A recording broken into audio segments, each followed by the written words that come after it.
The conversation is still Sam Darnold. After not only a career day for Sam Darnold, but one of the best quarterback performances in Minnesota Vikings franchise history. This was not just a Sam Darnold day where he threw for 5 touchdowns, 0 interceptions, somehow has like a passer rating of 157.9 instead of a 158.3. What do you have to do to have a perfect passer rating? Who knows? And Kevin O'Connell mentioned that same thing in his post-game speech to his players in the locker room.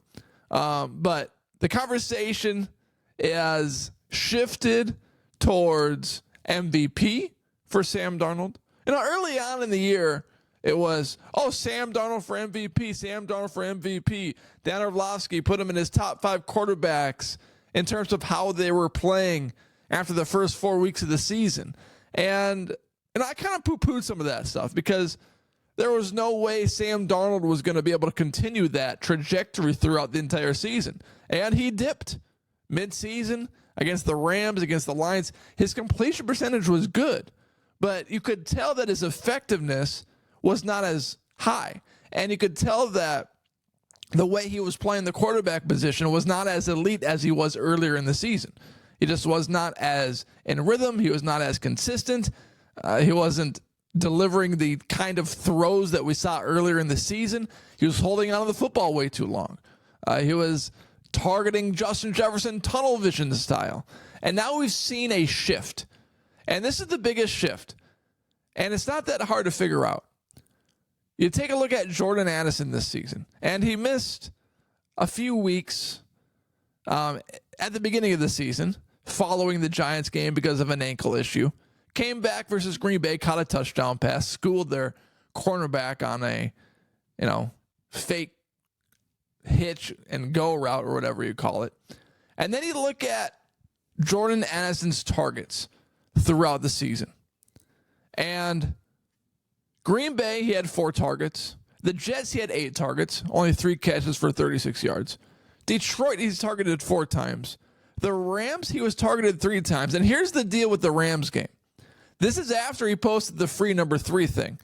And according to ESPN analytics, Jordan Addison had an open wide receiver percentage of 91%. And he was targeted 3 times. So you don't have to look much further than that to see the regression of Sam Darnold. Versus the Detroit Lions, he was targeted 4 times. The Colts, he was targeted 5 times. Jacksonville targeted 5 times. And then you see a shift in the Tennessee game.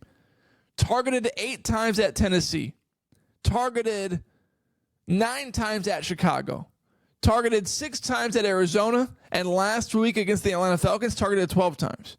And this is a seismic shift because what happened in the Jacksonville game? In the Jacksonville game, every single interception Darnold had was an attempted throw towards Justin Jefferson. The first one got batted away by a defender, went right to another guy. Okay, it happens. The next one, he forced it to Justin Jefferson in the end zone in double coverage, easy pick. And the third one, he tried to get to Jefferson in the corner of the end zone, and it was just a terrible throw. So we're seeing a shift after the Jacksonville game to, instead of Darnold having tunnel vision towards Justin Jefferson, Darnold is spreading the football around, finding Hockenson, finding Addison, and still finding Justin Jefferson when he needs to. Against the Bears game and against the Cardinals, Justin Jefferson did not have career days. He did against the Atlanta Falcons. He had a good day against the Falcons. But we are seeing a Darnold that is not solely focused on Jefferson and instead is using Jefferson's strengths of attracting 2 to 3 defenders on every single play and spreading the football around to Addison, Hockenson, Aaron Jones when he needs to. So that's why we're seeing a change. That's why Darnold is back to playing at an MVP level. And you can credit Kevin O'Connell because it was really obvious, to me at least, and of course it's going to be really obvious to the coaches, why Sam Darnold was struggling. And the coaches know just how talented Jordan Addison is. That's why he's still on the Vikings roster.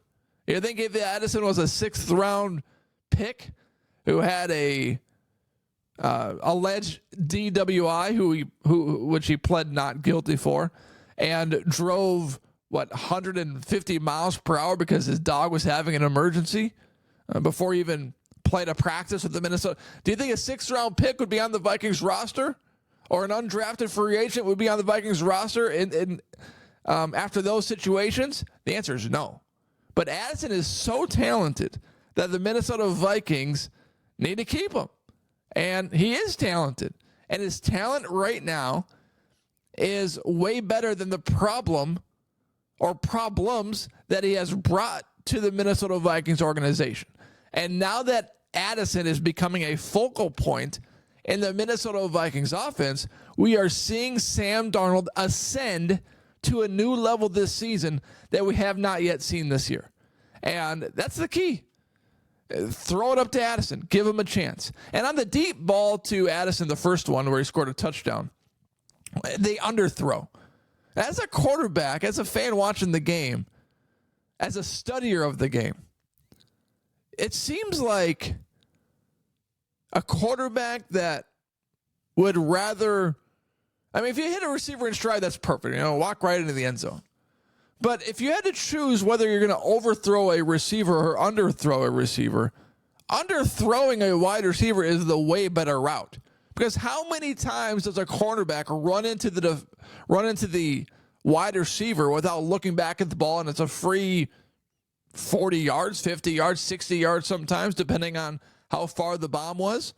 So the fact that Darnold underthrew the ball to Addison, his arm got hit, but it was perfect. Allowed Addison to make an adjustment on the ball, come back and get it. The cornerback had no idea. Mike Hughes, I think it was, former Minnesota Viking great.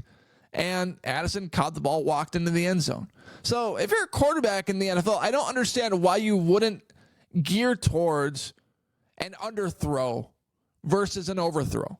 Because so many good things happen because of a quarterback underthrowing a football to a wide receiver down the field. And that's what we saw in that play.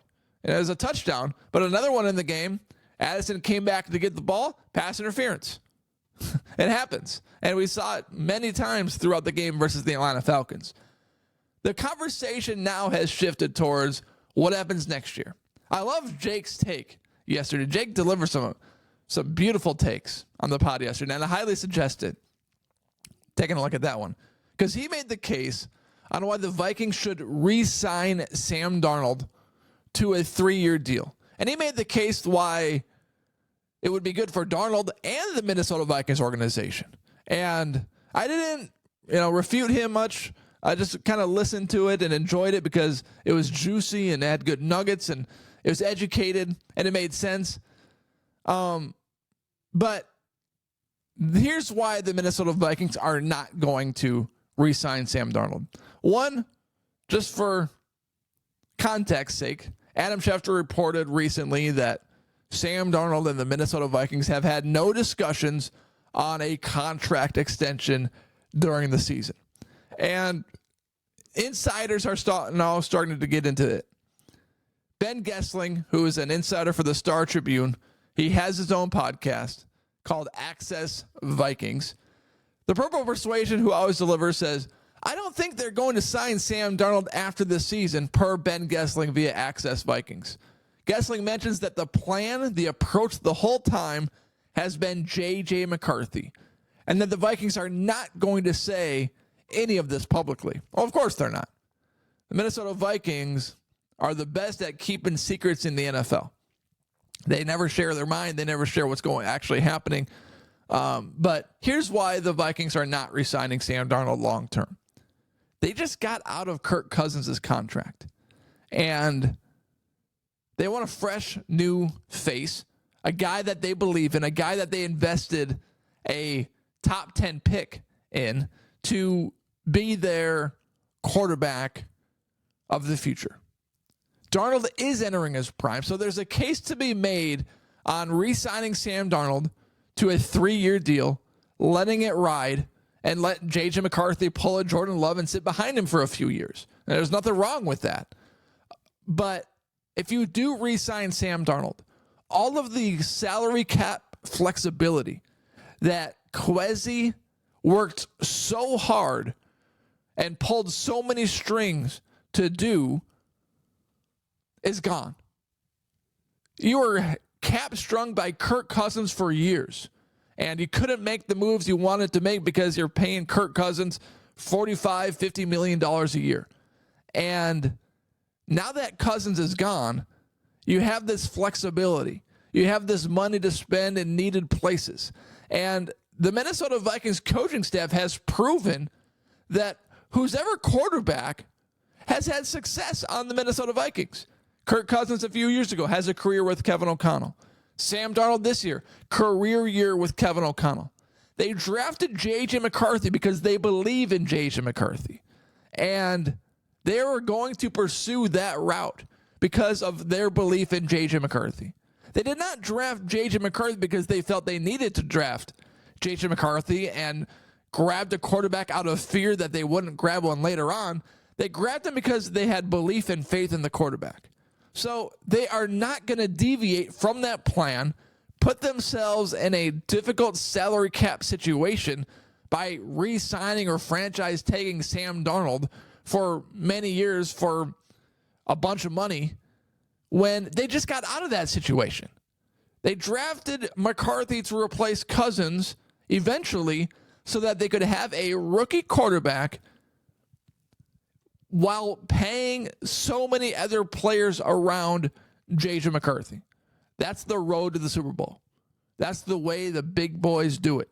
And then when J.J. McCarthy ascends to being good enough, you would hope, then you can start to get rid of some of those players, and you pay him the big contract. And then when you pay the quarterback the big contract, the Minnesota Vikings got to do something that they haven't really been successful at doing. You got to get draft picks in the first, second, third, fourth round that can play right away. That's the way to do it. That's the way the Chiefs have done it. That's the way the good teams do it. They have a rookie quarterback. They pay the players around him. They go to a Super Bowl or two. They pay that quarterback. And after they pay that quarterback, they find complementary picks in the first, second, third, fourth, fifth round that can play right away on mini contracts that don't eat up the salary cap space. That's the plan for the Minnesota Vikings. And right now, they are not going to ruin that plan because Sam Darnold had one career year. What happens if you re-sign Sam Darnold to a 3-year deal and next year he regresses? I mean, these are all conversations that need to be had because as good as Sam Darnold has been this year, 28 touchdowns, 10 picks, there's no guaranteeing that he's going to be able to do it again next year. There's no guaranteeing that this is that he can duplicate his success this season. So Darnold is not going to be a Minnesota Viking next year because, one, for him, he's going to get the biggest dollar on the market, and he should. It's the one time in his career that he can do that he's played so good to do that. Now, if I was Sam Darnold, I would try to get that big money, but staying with the Minnesota Vikings is attracted to a sense of like, okay, I could keep this going for a few years. But no, this is the splash. This is his time to go to the market and receive big bucks because he hasn't really had that opportunity yet. And this is his one time to do it. And it's going to be a split that is agreed upon on both sides. Darnold wants the big market splash, and the Minnesota Vikings want to pursue J.J. McCarthy as QB1. There's not going to be any animosity towards it. It's not like a Kirk Cousins animosity situation where, not that the Vikings had any animosity with Kirk Cousins, but Kirk Cousins had animosity with the Minnesota Vikings because they knew he was going to replace him with J.J. McCarthy or some rookie quarterback, and they didn't pay him the contract that Kirk Cousins thought he was deserved. So in some sense, Kirk Cousins has animosity towards the Vikings organization. But Sam Darnold shouldn't The Vikings resurrected his career by giving him a chance. 10% of the $100 million guaranteed he signs this offseason should go to the Minnesota Vikings because they restored his career. So it's going to be a split. It's going to be an agreed upon split, and it's going to be good for both parties. So that's the plan. That's the thing with Sam Darnold. Thanks for making this podcast part of your day and going on this journey with me.